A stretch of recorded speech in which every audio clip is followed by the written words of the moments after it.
twongeye turatomboye bana b'Imana kuba Nyagasani duhamagaye ku neza ye, ku izina ry'Imana Data na Mwana na Roho Mutagatifu, amen. Amahoro bana b'Imana, turabasuhuje ni muhumure neza ya Nyagasani. Ubwo tugeze kuri uyu wa mbere w'icyumweru cya 33 mu byumweru bisanzwe, tariki 17 Ugushyingo 2025, ubwo duhimbaza Mutagatifu Elizabeth wa Hongiriya, waranzwe cyane n'ibikorwa by'impuhwe, gufasha abarwayi, gufasha abakene, kugira neza abo bose baciye bugufi bari mu ishusho ya Kristo.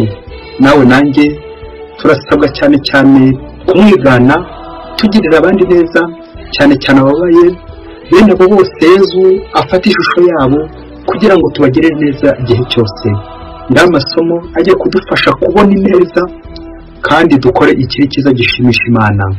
Isomo ry'abinyo mu gitabo cya mbere cy'Abamakabe, umutwe wa mbere umurongo wa 10 kugeza kwa 15, wa 54 kugeza kwa 57, wa 62 kugeza kwa 64. Mu rubyaro rw'abami bazunguye Alexandre mukuru, haza kwaduka uwabarushije ububi bose, ari we Antiochus Epifani, umuhungu w'umwami Antiochus wari warabaye igihe mu bugwate i Roma, aza kuba umwami mu mwaka w'137 w'ingoma y'Abagereki. Muri iyo minsi muri Israheli haduka abantu b'ibyigomeke bashukaga abantu benshi babwira bati, nimucyo tujyana amasezerano n'amahanga dukikije, kuko kuvaho twitandukanyirije nayo aribwo twatewe n'ibyago bitagira ingano. Ayo magambo arabanyura, nibwo benshi muri rubanda bihutiye gusanga umwami, nawe abaha uburenganzira bwo gukurikiza imigenzereze y'abanyamahanga. Nuko bari mu itorero i Yerusalemu bakurikije imigenzereze y'ibyo bihugu by'amahanga, ntibongera kugenya abahungu babo, kandi bihakana isezerano ritagatifu kugira ngo basabane n'abanyamahanga. Bityo barigura ngo bakunde bakore ibidakwiye. Bukeye umwami ategeka ko abatuye igihugu cye cyose biremamo umuryango umwe rukumbi, buri wese akareka imigenzo ye, maze amahanga yose agakurikiza amabwiriza y'umwami. Abayisiraheli benshi bakira neza iyobokamana rye, batura ibitambo ibigirwamana kandi bica isabato. Mu mwaka w'145, ku munsi wa 15 w'ukwezi kwa Kislewu, umwami ateka ishyano riteye agahinda ku rutambiro rw'ibitambo bitwikwa, ubaka intambiro mu mujyi ya Yudeya yari hafi aho. Ku miryango y'amazu no ku bibuga bahatwikira ububani, naho ibitabo by'amategeko babonaga bakabishwanyaguza babiroha mu muriro. Uwo bafatanya igitabo cy'isezerano cyangwa se uwo babonaga akurikiza amategeko, iteka ry'umwami rikamucira urwo gupfa. Nyamara benshi mu Isiraheli bakomezaga kuba intwari, bagira imbaraga zituma babasha gutarya ibintu byahumanye, bemera gupfa aho kurya ibiribwa byahumanye cyangwa kwica isezerano ritagatifu, kuko kandi barapfa. Nuko muri iyo minsi Isiraheli irarakarirwa bikomeye. Iryo ni ijambo ry'Imana. Zaburi 119. Nyagasani ngire ubuntu mbeho, maze nzakurikiza amategeko yawe. Ishengurwa n'uburakari imbere y'abakwihakana, batandukiriye amategeko yawe. Ngikijwe n'imitego y'abagira nabi, ariko sinibagiwe amategeko yawe. Ungize abantu bashikamiye kugira ngo nkurikize amabwiriza yawe. Inkozi z'ibibi ntotera ziransatiriye, amategeko yawe ziyagendera kure. Abagira nabi umukiro ubari kure, kuko batumvira ugushaka kwawe. Ishenguka umutima iyo mbonye abahakanyi, kuko badakurikiza amategeko yawe. Nyagasani ngire ubuntu mbeho, maze nkurikiza amategeko yawe. Nyagasani Yesu nabane namwe. Amagambo y'Ivanjili ntagatifu yanditswe na Luka, umutwe wa 18, umurongo wa 35 kugeza ku wa 43. Icyo gihe Yesu yegereye Yeriko, hakaba impumyi yicaye iruhande rw'inzira isabiriza. Yumvise abantu benshi bahitaga, abaza ibyo ari byo. Baramusubiza bati, ni Yesu w'i Nazareti uhise. Nuko atera hejuru ati, Yesu mwana wa Dawudi, mbabarira. Abari imbere baramucyaha ngo naceceke, ariko arushaho kurangurura ijwi ati, mwana wa Dawudi, mbabarira. Yesu arahagarara, ategeka ko bamuzanira. Amugeze iruhande aramubaza ati, urashaka ko mukorera iki? Nawe ati, Nyagasani mpa kubona. Yesu aramubwira ati, ngaho bona, ukwemera kwawe kuragukijije. Ako kanya arabona, maze aramukurikira, agenda asingiza Imana. Abantu bose nabo babibonye basingiza Imana. Iyo ni Ivanjili ntagatifu. Abantu bose nabo babibonye basingiza Imana. bayoboke b'Imana nimugire amahoro. Aha tugeze ni kuri buri munsi, wongera ufungure buri munsi, ufungure buri munsi, ufungure abandi buri munsi, ineza y'Imana buri munsi ubona Imana. Ikiza kubwira ko wabonye Imana nuko uzayereka abandi, nuko uzabona na mugenzi wawe aho ngaho nyine aho mubana buri munsi. Amasomo twateguriwe nadufasha kwegera Imana tukabona Imana, ubwo tuza kuzirikana ku bintu byose biduhumye amaso bigatuma tutabona Imana uko bikwiye. Turaza kuzirikana mu ijambo rimwe ingingo igira iti kwirinda amahumane, kwirinda kwihumanya. Akenshi muri ino si bamwe bakeka ko inahumanye, tukaza kujya kubwo twaba tunahumanye igihe twiyanduje tukisanisha n'isi. Niyo mpamvu rero we nanjye duhamagariwe kwisukura, bityo tukirinda ibiduhumanya bitubuza kwegera Imana. Muri aya masomo turaza kuzirikana amagambo 3 anazo ingingo 3 zirimo ama. Ijambo rya mbere ryitwa amaso, y'amaso nyine adufasha kubona. Ijambo rya kabiri ryitwa amahumane, ya yandi tugomba kwinda kugira ngo tutaza guhuma amaso nyine. Ijambo rya gatatu ryitwa amatsiko, uko hari igihe tugira amatsiko atwerekeza kuri ayo mahumane ikaza kurangira amaso yacu ahumye, twongere kubona Imana uko bikwiye. Reka rero duhere ku ngingo ya mbere, n'iryo jambo rya mbere ryitwa amaso. Y'amaso adufasha kubona. Amaso ni rumwe mu rugingo ku mubiri rudufasha kureba. Wamara kureba ukabona, iyo umaze kubona ufata n'icyemezo. Mu kuzirikana ku maso, reka dusome ibaruwa ya mbere ya Mutagatifu Yohani intumwa, umutwe wa 2 umurongo 15 kugeza kwa 16. Haravuga iki? Wigeze uhasoma? Tugiye kubona ibintu bitatu bijya kongera kuguhumura nyine amaso yawe bitewe naho ari kwerekera. Ntimugakunda isi n'ibyo ku isi. Niba umuntu akunda isi, urukundo rw'Imana Data ntirumubamo. Kuko ibiri ku isi byose, n'irari ry'umubiri, n'irari ry'amaso, n'irirato ubukungu bidakomoka ku Mana, ahubwo bikomoka ku isi. Ibyo ni ijambo ry'Imana. N'irari ry'ibintu, irari ry'abantu, ndetse n'irari ry'ukuntu. Irari ry'ibintu, ibi byose dukoresha amaso tubireba, nuko bikaza kurangira ibintu biduhumye amaso, ndetse n'abantu baduhumye amaso. Kwa kuntu rero ni amafaranga, kwirata n'ibindi byinshi cyane bitubuza Imana.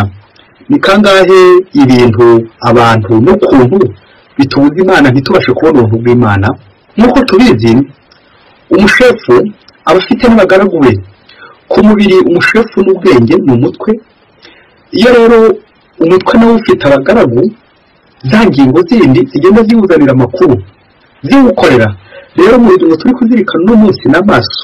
Amaso iyo amaze kureba ikintu akubita ku mutwe akagishyira umutwe, hanyuma bwa bwenge bugatangira bugaca urubanza bugakora imirimo yabwo nk'umushefu nyine. Rero hari ubwo tugira ngo amaso ntacyo apfana n'umutwe, kandi bihuye nyine kuko amaso yohereza ubutumwa mu mutwe. Niba warebye neza uzabona ikibi cyiza ukore neza, niba none urebye nabi uzabona ikibi birangira uri gukora nabi. Bwa bwenge bwatangiye kuyoba. Muri make akamaro k'amaso ni ukureba. Iyo udafite amaso nyine ntubona. Ni ngombwa rero kujya kuzirikana ku kiri tureba. Iyo urebye icyiza urakira, ugira amahoro, urabona. Iyo urebye ikibi ntabwo nanjye kuvuga ko upfa, ntabwo mpita mbivuga utaza guhita undakarira, ariko urapfa, urahuma. Ngayo rero amahumane nyine bivuga guhuma. Tujye kuzirikana ko mu ngingo ya 2 amahumane. Ubwo tubizi amahumane akenshi ni indwara nyine iduhumanya tugahindana. Muri aya masomo twazirikanye nk'amahumane ko hari abantu bamwe bihumanyije ariko abandi barisukura banga kwihumanya. Isomo rya mbere twatangiye tuzirikana yo mu gitabo cy'Abamakabe, baratubwira umwami wadutse nuko bakamuyoboka, umwami w'umugome. Batubwira uburyo Abisiraheli bihumanyije bifatikanye n'imico y'abanyamahanga gusenga ibigirwamana, arihumanya, bakira amahumane y'ibigirwamana. Ariko batubwiye ko hari abandi bemeye aho kugira ngo bihumanye. Izo ni intwari. Ubishatse kuvuga ko abandi bo ari ibigwari. Ikinyuranyo cy'intwari nyine n'ikigwari. Ngayo amahumane atangiye guhuma Abisiraheli, bamwe ntibabashe kongera kubona Imana, bitandukanye n'amategeko y'Imana. Nabwo muri ibyo Zaburi adusabye gufatikanya nawe kurangamira Imana ndetse no gutitandukanya n'Imana, ati Nyagasani ugire ubuntu mbeho maze nkurikize amategeko yawe. Amen, amen, amen. Mu gihe mu isomo rya mbere tubonye amahumane tubonyemo abihumanyije ndetse n'abandi kwihumanya bigatuma bagororokera Imana uko bikwiye bakanyura Imana. No mu isomo rya kabiri naho turabonamo amahumane, turabona umuntu wahumye. Iyi Evanjiri twerekeza kuri Yezu utambutse Yeriko ngo bivuga umujyi w'ukwezi, Maison de la Lune, bikerekeza kuri roho. Yeriko ni ikimenyetso cy'ubwiza, ni ikimenyetso cy'urukundo, ni ikimenyetso cy'ihirwe n'ubuzima burambye. Ahangaha rero muri Yeriko yazahakora ibitangaza bibiri, arahumura impumyi none ko tumaze kubizirikana. Ejo tuzamwumva nabwo agarura Zekiwusi na conversion, umusoresha bityo akamugara mu nzira nziza. Ngiye ibitangaza rero uri kugera Yerusalemu akomeza kugenda akora, nawe ujya kunzira kugira ngo Yezu agukize. Turumva akijije impumyi, nuko ikabona ibintu uko biri ako kantu. Twebwe tuzirikane uburyo yamenye ko Yezu atambutse, aho yakuye amakuru. Birangira Yezu amukijije, amubajije ati ngukorera iki? Ati mpakubona. Twongere tuzirikane mu myemerere y'Abayahudi mu isezerano rya kera ko iyo wavukanaga inenge, tuvuge ukavuka ubumye nk'uko, akenshi babifataga n'icyaha, ko ari ubukozi bw'ibibi, ko ari umuvumo. None uyu nguyu nawe ari ku nzira afite ikibazo. Ni koko muri iyi si iyo ukoze nabi ugera n'ingaruka z'ikihe kibi nyine wakoze. Ngizo nanone ingaruka z'icyaha. Ushobora kudahuma ibi by'amaso y'inyuma, ariko ugahuma imbere, ugahuma ku mutima. Umutima nta mwuka ziba. Ngizo ingaruka z'icyaha. Igihe cyose uzareba Imana uzabona ibyiza, uzahumuka na conversion. Igihe cyose uzareba ikibi uzahuma, ngaho amahumane. Ngiki cyaha rero kiduhumanya, isayo y'icyaha igatubuza kwegera Imana, igatuzitira ubuntu bw'Imana, tukabaho muri runtu. Dusabe Nyagasani dukize icyitwa amahumane cyose, l'impureté, bya byaha dukora bitwanduza, tukandavura, tukajya kure n'isayo. Nyagasani uzubidukize, maze nawe nanjye isengesho ryacu rero uyu munsi tuti Nyagasani mpakubona. Nyuma rero yo kwirinda umwanda, reka tuzirikane ku ngingo gatatu ya nyuma yitwa amatsiko. Nyuma yo kuzirikana ku maso no kuzirikana ku mahumane, reka tuzirikane ku matsiko. Ngo haba ubwoko bubiri bw'ingenzi bw'amatsiko. Amatsiko ya mbere ni amatsiko bita la curiosité scientifique, aho umushakashatsi ajya gushaka akajya amatsiko y'uko agomba kubona icyo agiye gushaka. Aho ni muri laboratoire n'ahandi henshi cyane. Amatsiko ya kabiri ngo yo ntabwo yerekeye cyane cyane ku bushakashatsi nk'umuhanzi cyangwa nk'umushakashatsi wese, ahubwo yerekeye ku irari. Aho irari riri kugenda rigusunika y'amaso, ugashaka kugenda ukurikiza y'amaso, ugashaka kugenda umurika y'itoroshi n'ibindi bidakwiye, kugeza ubwo ushobora kubona ibidakwiye ukaba wahuma n'amaso. Ngirari ngaho amatsiko. Muri imyitozo tujye gukora, uze gusuzuma nawe niba ufite amatsiko y'umushakashatsi cyangwa niba ufite amatsiko nk'umunyerari wese, bityo urebe niba utararwaye amahumane nawe. Ngo umunsi umwe hirya kure cyane muri Afurika, ngo umugabo n'umugore ngo barakundanaga mu rugo rwabo. Igihe kiza kugera ryari yuko nyine igihe cyo bataraba bushyitsi, ngo umugore wo muri rugo ngo akajya akeka ko umugabo we amuca inyuma, ariko akamukeka akaba yawiye gihamya, agahora ashakisha aho azakura gihamya agahabura, kugira ngo noneho namufata azajya gusaba agatanya ubundi abatandukanye. Nuko agahora amukeka. Umunsi umwe rero uyu mugore ngo umugabo yava mu kazi, umugore akirikira muri telefone agahita areba message zose za chat, communication, uburyo bwose yagiye yandikirana n'igitsina gore, abakobwa, abagore.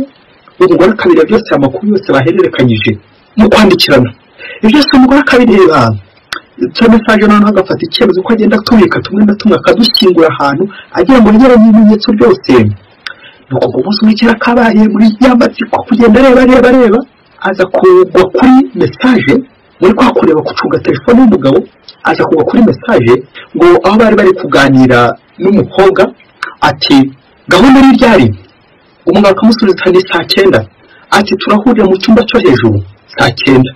Umugore none iyo message barayibonye, arayibitse, asigara ayitekerezaho, asigara no gucunga iyo ndayiza kuza saa 9. Wa mugore ngo ajya kugura kamera, remereye mugendagura kamera, ayimanika muri cya cyumba cyo hejuru ko yarazi ya message bandikiranye ikivuga. Nuko arayigura, afata icyemezo kugira ngo bize gukunda, ko agiye kubwira umugabo ko agiye mu rugendo bishoboke ko urugendo nyobokamana yamubwiye ko aza kugaruka nijoro bishoboke ko ari nka saa moya. Umugabo bishoboke ko yabimwemereye, wa mugore aragenda. Wa mugore asigara hafi aho ari kugenda acungisha indaya iza kwinjira mu rugo rwe, bishoboke ko yahibuze, akomeza kugenda ashakisha. Aza kwibwira ati nubwo namanitse kamera bayibonye se bakayikuramo ubundi bagakora ibyabo nari kubareba, naza kubibwirwa n'iki? Wa mugore n'ubundi ashakisha indi kamera, bishoboke ko yayibuze n'ubundi murenze. Ati noneho ndabagwaho gitumo mbite mbafotora, wenda abonye ifoto niba yirurutse ntuze kumbaza, iyi foto izamfasha kujya kuburana uyu mugabo ahereye anca inyuma imbere yere nanjye. Nuko wa mugore aragenda ngo acunga saa 9 n'iminota 10, avuga ati ko biri kose mu minota 10 bari bahageze ko bari bahanye gahunda saa 9. Wa mugore aragenda kamera yacanye abagwa gitumo neza neza. Wa mugore ibintu yabonye biramushavuza bikomeye cyane. Ngaho nawe niba ufite amatsiko fora, niba ugira amatsiko fora ikintu yabonye. Arebye ifoto amaze gufotora arashavura neza neza, asanga koko ari umugabo ari kumwe n'iyo ndaya. Umujyana nawe bafashe indaya ihora imuhemukira. Wa mugore arebye neza ko ya foto asanga ari umukobwa we, abyibazaho akomeza kugenda neza. Noneho agira amwirebera neza, amureba imbona nkubone, asanga ari umukobwa w'imfura. Aha niwe ugira amatsiko fora icyo bari gukora. Wa mugore arushaho gushavura cyane noneho asanga ari umukobwa we. Ngaho fora ibyo bari gukora umwana na se. Niba ugira amatsiko ngo hari ku isaha y'impuhwe z'Imana, bari mu isaha y'impuhwe z'Imana saa 9 bari kuvugisha pure. Uyu mukobwa rero akaba yari kwitegura ikizamini gikomeye cyane, ubwo yari yasabye papa we ko bafatikanya akamusabira akamumugisha kibyeyi, bagakomeza basenga ku isaha ya saa 9. Fora nyine uko nyina akomeza kwifata nyuma y'iriya foto afashe nayo makuru amaze kumenya ukuntu byose aza kubyakira, aho asanze umukobwa we n'umugabo we bari gusega. We uko akomeje kugenda afata amafoto y'indaya, ndoze kumbaza uko umugore akomeje kugenda asunika amatsiko ye, ndoze guhitana none umbaza niba yaraje kureka bya byemezo yari yafashe by'uko agiye gufata amafoto ubundi ajya kuyatangaza nk'usaba agatanya. Ndoze guhita ubimbaza yakomeje kugira isoni n'ikimwano cy'iminsi 25 na none bishoboke ko agifite isoni, ariko ibaza uburyo azasohoka muri cya cyumba, bishoboke ko atazabona amafaranga yishyura ya kamera. Ibintu ntukomeze kubyimbaza nawe nyiramaso bamwereka bike ibindi akabyirebera. Bayoboke b'Imana Yezu Kristo akuzwe. Reka dusoreze gutuntu dutatu two gukebura nawe n'umunsi wongera urebe aho wagiye uhumana n'ibyo wagiye uhumanya. Icya mbere, akenshi hari ubwo tugira amatsiko y'ibintu byarari nyine tukararikira indaya aho kureba Imana, tukararikira ibintu aho kubona ubuntu bw'Imana, tukararikira abantu aho gushakisha ubuntu bw'Imana. Tekereza nawe abandi bari kubona Imana mu isengesho, nawe uri kwibonera indaya nizo ucunze. Izi ndaya tuba ducuze zerekeza ku bintu duhugiyemo, bya bintu turarikira byarari ry'umubiri. Mu ibaruwa ya mbere ya Yohana umutwe wa 2 umurongo wa 16, bya bindi bidutandukanya n'Imana, bya bintu by'isi tuba twibereyemo. Ibyo byose no guhumana nguzi ingurube azibona hose. Icya kabiri nuko amatsiko y'irari atujyana mu mwijima, mu rupfu, tugahora dutigiye. Buri gihe ujya gucunga aho gucungura, ugakeka mugenzi wawe bikazarangira kumukeka kubera ko wicaye nyine kumukeka. Ngubwo ubuzima bw'umwijima, ngubwo ubuzima bwo gutigiye, ukabaho gusa gucunga abandi mu gihe abandi bari gushakisha Imana kugira ngo Imana ibacungure. Yamvuga agira iti ibitakureba uhisha amaso. Icya gatatu ni ukwirinda amahumane. Akenshi dukunze kureba ibintu bihumanye, ukaya amafilime y'urukozasoni, amafilime y'intambara. Ibyo nibyo bizarangira uri kugenda urarota kubishyira mu bikorwa bitabuze. Amafoto adakwiye, amamesaje atari meza yenda gukura umutima, buri gihe ugahora ucunga urarikiye, ucunga telefone ya mugenzi wawe, ucunga itumanaho ya mugenzi wawe, ugira ngo urebe ko wamugushamo. Ibyo byose tureba ibiduhumanya. Nawe uyu munsi wicare ku nzira Yezu atambuke, maze nawe umubwire uti Nyagasani mpakubona. Yezu ari kugenda atambuka akiza, nawe umubwire uti Nyagasani mpakubona, kugira ngo agukize, akugirire neza, aguhe kubona. Numara kubona uzamubona, ubone na bagenzi bawe, ubabone mu ishusho y'Imana buri munsi. Twongere twibutse ko ejo ku itariki 18 tuzahimbaza isabukuru y'imyaka 6 buri munsi maze. Ese kuri buri munsi washoboye kubona Imana? Ese kuri buri munsi washoboye guhura n'Imana bituma uhura n'abavandimwe? Yibaze nanjye nibaze. Mwese Imana ibaho umugisha. Imana Data na Mwana na Roho Mutagatifu. Amen. Ari Musumukora Ladislas wa Diocese ya Cyangugu.